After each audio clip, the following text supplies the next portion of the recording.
Today in this video, we're talking about the script that stops you from moving on from a narcissistic relationship. If you don't learn this, then you risk never moving on from your relationship. You could become more narcissistic, or you could end up in cycles after cycles of abuse. So there's this thing called the shared fantasy. The best way to describe it is kind of like a theatre show. I want you to imagine that you're sitting in the theatre, popcorn in hand, and you're watching the actors on the stage acting out a wonderful story. And you all have a pretty good time. Why? Because you know it's just a story. But what if I told you that the actors on stage genuinely believed they were the characters? They actually believed they were Romeo and Juliet. It's kind of creepy, right? But this is exactly what happens in a toxic relationship. There's a script, there are roles, and then there's you. The worst part is you don't even know when you're brought onto the stage.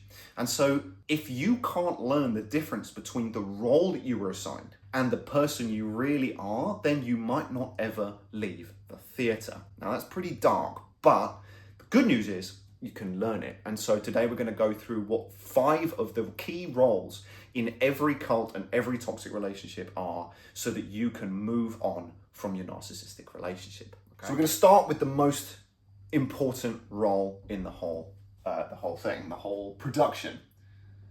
This guy here. At the center of every single cult, and that includes toxic relationships, there is a narcissist. Narcissist is somebody who has this supreme totalistic view of themselves. In their mind, they are the best, the most amazing, the most brilliant, successful, powerful being that there is. And there would be no fantasy. There would be no play, no stage production without a leader. And the narcissist appoints themselves not just as the leader, but the writer and the director of the whole production as well. And so around the narcissist forms the beginnings of the fantasy. That's this blue line here. And everything within this blue line on the stage or in this bubble exists the leader or the narcissist's way of looking at the world. It is a world in which this person here is the king, or because they've actually created this totalistic vision of things, also a god. They cannot be wrong. They are infallible, okay? This is why they don't accept any responsibility for any shortcomings, because it is simply impossible for the leader to do any wrong. In their world, they are the best. And if you step on stage into this bubble, it is expected of you to live up to the expectations, the whims and the needs, wants and desires of the narcissist in the center, okay? And that's where we come on to the second role. The second role is the follower.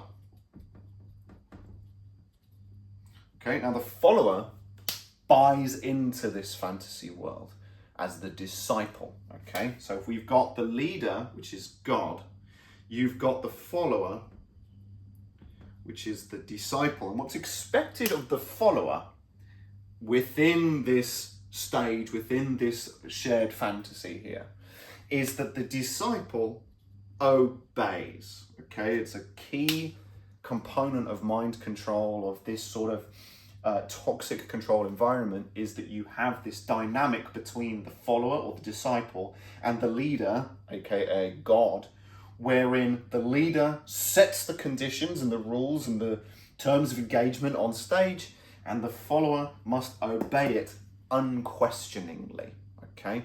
Questioning the rules of God is forbidden, okay? Not allowed. And the reason the follower kind of goes along with this ultimately is because they believe that the world is the way that the leader prescribes, okay? However the leader sees things is how the follower is expected to see it as well. On top of this, the follower attaches a portion of their sense of self-worth to the leader. They create a dependency. This is another key word within this sort of environment, is dependency. They depend on the leader for purpose. Without the leader, I am nothing. If you're in a toxic relationship, this could look like, I'm so lucky to have found them. Without you, I'm nothing. Without you, you're my better half, or you're my other half. You complete me. if these phrases are pretty familiar, it's probably because one party has attached a sense of purpose to the other, okay? Without the leader, the follower is nothing. The other thing that they attach to the leader is a requirement for salvation. The follower believes that the leader is needed to save them from something. Okay, now if you look at like a religious cult or a political cult, it might be certain death. You know, it could be Armageddon. Say the leader is needed to save the follower from Armageddon or certain death, or some horrible cascade of terrible events. In a toxic relationship or like a work environment, it could just be escape from the 9 to 5. It could be escape from mediocrity. It could be escape from just being alone. Okay, and without the leader, then you'll be alone again. There'll be all these horrible consequences, or these terrifying consequences that come from losing the leader. Okay, it's a great fear of loss attached in this relationship here. Okay, and there is a bond that exists between the follower and the leader, and it is a parasitic bond. Whereas if you were to take a functional, healthy romantic relationship, for example, you've got two people in the relationship. One brings their stuff and the other brings their stuff, and there's a mutual understanding, a mutual partnership that is beneficial to both parties. Not in a toxic relationship, not in this world on this stage. All of the energy, focus, attention flows from the followers to the leader at the cost of the follower. So the leader benefits, always. Sometimes the follower may benefit, but usually the follower is giving something up. There's a loss here for a gain here. And this all comes back down to the leader's role and his position as the hero in this entire theatre production. In order to keep this theatre production alive and running, the leader's goal is to get as much attention as possible on him. Okay, now if you know a little about narcissism, you'll know one of the key hallmarks of narcissism is an attention addiction. They need it. It's the fuel that keeps this fantasy alive. So the leader's goal is actually to convince as many people as possible to buy into this fantasy as followers, so that the whole thing feels more real to him. And I think Richard Grannon said it very, very well at one point, which is that the biggest fear of the leader, the hero, the god in this world is reality. Because in reality, outside of this bubble, then they're not God. They're not the king. They're not the best, most amazing, okay? So reality offers this constant reminder that they're not good enough, right? So it's a big fear for the narcissist who genuinely believes they are this. And so they have to recruit as many people as possible onto the stage to pull them in, to convince everyone, such as these followers, that they are the king, the god, and the leader, and that their thoughts, emotions, behaviors, and expectations need to be adhered to unquestioningly. Okay, and that brings us to a third, slightly hidden role, okay, which is the group. Now, this is probably not applicable to toxic relationships specifically, but it will be applicable to families. It will be applicable to colleagues in a workspace, or even larger cults. Some cults go up to 8, 9, 10 million people. So the group is the collective identity of the followers. Okay, now each follower is going to have a similar bond and relationship to the leader. The leader sets the expectations, sets the roles. Okay, now the followers are going to conform to them. Failure to conform results in punishments, and compliance results in rewards. So gradually, bit by bit, the carrot and the stick, these followers are nudged in the direction of becoming what the leader needs them to be. The way I say it is that the followers morph into the expectations of the leader. And this is why when you look at some of these cults, or you look at the bigger controlling groups, all the followers end up walking, talking, and looking pretty much the same. It's not because they're all copying one another. It's because they're all trying to second guess what the leader expects from them. If the leader expects you to have short, buzz cut hair, I mean, I would never get away with that. But if the leader expects it, then you'll learn by being in this environment that cutting your hair short is going to win the favor of the leader. And leaving it like this is not going to win the favor of the leader. It's going to win the disapproval of the leader and the group.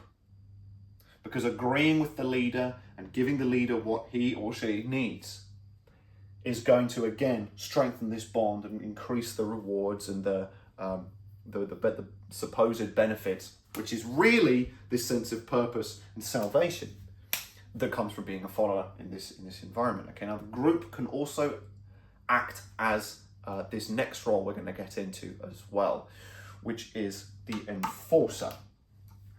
And the enforcer, like a follower, buys into the fantasy, and they believe ultimately the world is as the leader prescribes it to be.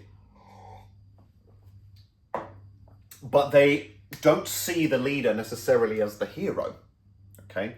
They see the leader as the victim who needs protecting. They are protectors. They protect this environment. And they, of course, then act on behalf of the leader to dole out punishments and potentially even rewards as well. You might end up in a cult with this sort of three-tiered structure where you've got the leader at the top, then you've got enforcers who then do the bidding. These are the zealots. These are the lieutenants, the aggressive defenders and enforcers who really, truly believe the fantasy as much as the leader is. They're the strongest defenders of the fantasy. And these are the ones who, then again, being closest to the leader, offer the most validation, the most adulation, applause, congratulations, and ultimate attention to the leader. Now the group, as we mentioned before, is going to act as a quasi-enforcer as well. Because if you imagine you as a follower coming onto the stage and you're in your own mind and you see the leader as being king, as God, if at any point you were to start having doubts or you were to start questioning things which will be forbidden in this environment, you're not allowed to question God, remember, then the group looking around you, you're going to see a ton of other people all playing their parts dutifully. You don't know what all of these other roles are thinking. And so to you, it can seem very much like everyone else is in on it too. To you, it's going to make this whole thing seem more real. It's almost as if you're playing some like RPG game online, and to you, everyone's an NPC. No one is being controlled by a gamer. Every character on screen is controlled by the computer. You wouldn't know who the players are if the players behaved like NPCs all the time. If everything was predictable, if everything was in line with the expectations of the leader, you can't tell who is a committed enforcer and who might be having similar doubts, similar thoughts, similar questions to you. And the fear of voicing these questions to anyone else in the group is enough of the stick to keep you in line, to keep your silence. And that is how the group is going to enforce this false reality, through silence, through compliance, okay? Everybody is following the rules. You should too. You don't know who is an enforcer and who is not, okay? And so it should start to become apparent at this point that the closer any of these little dots, any of these characters is to the leader, then the stronger, the more potent that bond is between them. You might end up with followers right on the very edge. Now, Stephen Hassan calls these guys fringe dwellers. I think it's pretty apt. They literally dwell or live right on the edge of the stage, right next to the wings. They're on stage, but they're far enough out that they don't feel as strong a bond to the leader as the others. Okay, so the effects of the manipulations are not felt as strongly when you are at the edge. And as you get closer, you can change roles. So you can start off as a fringe dweller, most people do when they come into a relationship. You don't know the leader. You meet them for the first time. Then over time, you gradually get closer as you learn more about them and you start to change the way that you think. This is why in cults, you don't ever join a cult. You're recruited. You're always pulled in. You're targeted and brought in on stage without you recognizing. You all start here at the fringe, and gradually you can come further and further in. And the more malleable your mindset, the more your vision of the world gets changed. The more you change yourself, the more likely it is you can switch roles and you can join as the protector. Okay? Now, there is another role which acts as a deterrent for changing your view of this. Remember, the leader's goal is to get as many people as possible convinced that this is how the world is. To him, it is a threat for any of these followers to stop believing that he is God, that he is the king, that he is the best. Because if you stop believing it, then they will stop depending on the leader for purpose, salvation. They will stop obeying, and they will eventually leave the stage. And the more followers he loses, the closer reality snaps at his heels, reminding him he's not this. And this is terrifying to a narcissist. So there is another role, and that is this one here. This is the villain, okay, or the outcast, okay, the bad guy. Now, you might have experienced a bit of black and white thinking in a toxic relationship or in a cult or in a toxic workplace. And the black and white thinking comes from black and white, good and bad, evil and greatness, okay? If you think about for a second the idea of the stage, okay, you've got all of these roles. You've got the leader, the enforcer, the follower, and the group. Well, I annotate group on here. All on stage. All of these roles here, the group, the follower, enforcer, all feel very lucky to have found the enforcer. Remember, they've attached a portion of their purpose and their salvation onto the leader. Imagine the relief you feel when you finally find that amazing girl. You finally found the boss who's going to get you to the next level. You're so blessed to have been born into a family such as yours, or you've been so lucky to have found your group, your religion, whatever it is. Okay, you're so lucky to have found that because now you feel part of something. Everybody outside of that is unfortunate. They're not on the inside. They've not found the leader. They don't subscribe to the idea that the leader is the best thing. They have yet to be recruited, or they have been recruited and they have been cast out of the group.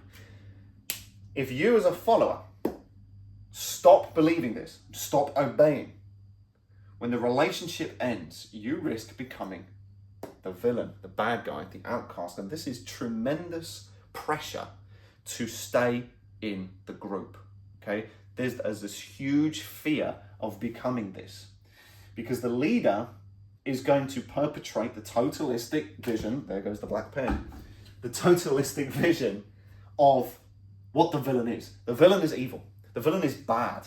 The villain is the opposite of what the follower gains from being in the group. They are the loss of purpose.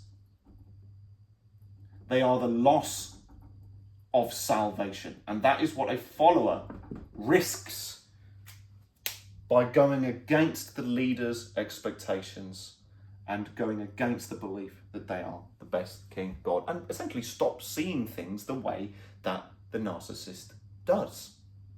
Okay? So you can go from being a follower or being an enforcer to then suddenly stepping outside the group and you becoming this villain yourself. Now, in a romantic relationship, this could look like an ex-boyfriend or an ex-girlfriend. When you joined your, or I suppose I should say recruited, when you were recruited into your last relationship or by your boss, right? Were you allowed to speak to ex-colleagues? Were you allowed to speak to ex-boyfriends, girlfriends, ex-partners, people who came before you? Or were you told that they're crazy, they're mad, they were really evil, they were horrible people, okay? Or were you told when you were in the group that people such as your family who have maybe expressed some concerns around you being close to this person, maybe they're not so good, they're trying to split us up, they're trying to separate you from me, they're lying to you. And one of the cleverest things that the leader will do is try to flip these roles when you're inside the bubble, so that they become the victim or the hero at whim, and you are expected to see them as either of those as and when required. Your family, for example, if you're in a toxic relationship or you're in a work relationship, you're going to defend the leader to your family. Probably do it quite aggressively as well, especially if you're getting pretty close, okay? The family will then be painted as the crazy ones. And one of the clever things that the narcissist is going to do is preempt this. And they will tell the people in the group that these are the villains. They are going to try and cut the relationship here. They're going to try and sever this bond between you and them. And then when a concerned family member does get involved and say, I think this person is controlling you, I think they're manipulating you. Where have you heard that before? You've heard that from here. This is all narrative. All this narrative and all the things that are happening between all of these roles are coming from this center point. Now, you might think when you leave a relationship like this, you'll instantly become the villain. And you might be true in thinking that. Because when the relationship comes to an end, you are cast out, and then everybody else inside this group will then suffer your defamation, okay? The leader is then going to drag your name through the dirt to everyone left in. Oh, you don't want to talk to him. Oh no, he betrayed me. He did this, that, and the other. He was actually a snake in the grass. Or even worse, he was a narcissist. He was a narcissist, so we had to get rid of him to keep the group, keep the fantasy clean, keep the fantasy pure, with devout followers, with enforcers who are going to protect this world. And really, it's about keeping the belief system intact, right? But here's the thing. This role here, you might think when you leave that you're free. It's a mistake a lot of people make. Once you've left the fantasy, you've stepped off stage, you're done. You're no longer in a relationship with them anymore. They're now spreading your name through the dirt. They're now, telling everybody inside how evil and horrible and narcissistic you were. You might think, I'm done now, I'm free. But the longer you spend on stage, the more you start to see things the way they do. The more they're going to affect your thoughts, your feelings, and your actions as well. And a lot of this is driven through your subconscious. The leader is the director, the writer, the theatre owner. And the longer you're in this space for, the larger a portion of mental real estate they take up in your mind. Okay? They occupy a significant portion of your headspace, if you will. And so even when you've stepped off the stage and your name is being dragged through the dirt, as long as you believe this, you are still in the fantasy. You are still in their way of seeing the world. All that's happened is that you have switched roles. You've gone from being the devout follower to being the villain, the threat, okay? A threat to the group. And that is why, if you don't work through in your own time how this role has affected the way that you think, not just about what it is that you believe or what you feel, but how your brain is now processing information and how your perceptions have been altered, you will continue to believe that you are this villain outside of the relationship. And as long as you believe that you're here and you're still inside this fantasy, the goal will be to re-recruit you, to bring you back in to the stage. And then you will be the repentant follower. Okay? You'll see a lot of religious cults in particular have a process whereby you beg and you prostrate yourself to the leader or the enforcers of the group, begging them to let you back in. I'll never do it again. I will be whatever you want me to be. And in a way, if you successfully come back into the stage, having been the villain, having been outcast, and then coming back in a way, you're even more zealous. You're even more keen to never go through this again, because you will have experienced your loss of purpose, your loss of salvation. You will have experienced being the bad guy and feeling that you're the bad guy.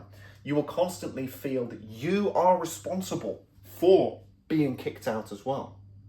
But all of this exists within the thought reform environment, within this bubble on stage. It's all a fantasy. The way to escape is to actually get completely out of it, where your role is no longer defined by the leader, and instead it is defined by you. You'll have to understand it. There's no quick fix for it. But a big part of this is a revival of the self. It is learning to create a new foundational core belief system, and from that, deciding what it is that you value, and then forming natural boundaries that come out of that. Okay, and we'll have to do some videos on how I've been successful and how I've been unsuccessful in doing that as well. Because until you do that, you're going to continue to live in the fantasy. You'll think you're free because you're not in a relationship with the leader anymore. You're not you're not their direct report anymore at work. You're no longer in a relationship with this person, or you've left home and your parent was the narcissist. You've left. Okay. But you still feel like the outcast. You still have no sense of purpose. You still have no real sense of being saved, or no this overwhelming feeling of hopelessness about your situation, that life just happens to you, that you now are the victim of it, and everything is your fault. None of this is real. None of that thought process is real or legitimate at all. Okay? It is all fantasy, and it is their fantasy. And it is because you have spent time here probably as a follower, maybe as an enforcer. I've known people who have been, and this could be the best friend of a narcissistic coercive controller. You could have the best friend who believes that this is the villain. This is the one who's out to get you. You know, the enforcer's role is to recruit these guys back in and turn them into zealots, turn them into loyal, dutiful followers again. Okay, they play a key role in it. So until you learn that this way of thinking is not you, it is them in your mind. These ideas that you're not good enough, that you can't change your life, that you can't put boundaries in place, that you can't choose how you need to live your life. Because if you don't take control of your own identity, you can't take control of your perception of the world. You'll continually look for somebody else for that salvation, for that sense of purpose. And you will obey them because ultimately you trust that they have the solution to your problems, that they are amazing, and that you are lucky to have found them. So, big takeaway from this is that hopefully now you have a pretty clear picture of the different sort of roles within a toxic control environment, be it a cult, toxic family, toxic boss, or even a narcissistically controlling romantic relationship. Chances are you entered as this role, or maybe this one. Could have flip-flopped between the two. And now, if you're watching this video, you probably feel pretty bad about it, to say the least, right? You probably feel very unworthy, very hopeless, very beaten down, not really sure even who you are anymore. So if you found this video helpful and insightful, and what I'm saying is resonating with you, do consider liking the video, do subscribe as well. I'm going to be making more of these videos because I do want to ultimately help people like you who you know, I was in that position 7, 8 years ago now. And I want to help you ultimately realize this was your situation. What you think about yourself now is not real. You have more power than you think. And the reason you believe this is because they want you to, because ultimately you are the reason this whole fantasy stays alive for them. And to really step off the stage and move on with your life requires you to have a full revival of the self. And I will link in the description as well just a little activity. I'm always making these little things to share with you, but the little activity that's going to be put into the description is a core value workshop. It's the first step to actually building the foundations of a new identity. The longer you spend in this thought reform environment, in the bubble or on the stage, they're going to wear down your sense of self. And that is one of the reasons why you continually look for this purpose and salvation, because really that should come from you, not from them. And one of the good ways to start putting one foot in front of the other and start making decisions for yourself again, instead of acting as an agent for someone else, will be to define and recognize your core values and then to start protecting them, doing what is right as opposed to what is required of you. Okay, so thank you so much for watching. Do like and hit the subscribe button if you did find this helpful, and I hope to speak to you all again very, very soon. Thanks, to see you on the next one.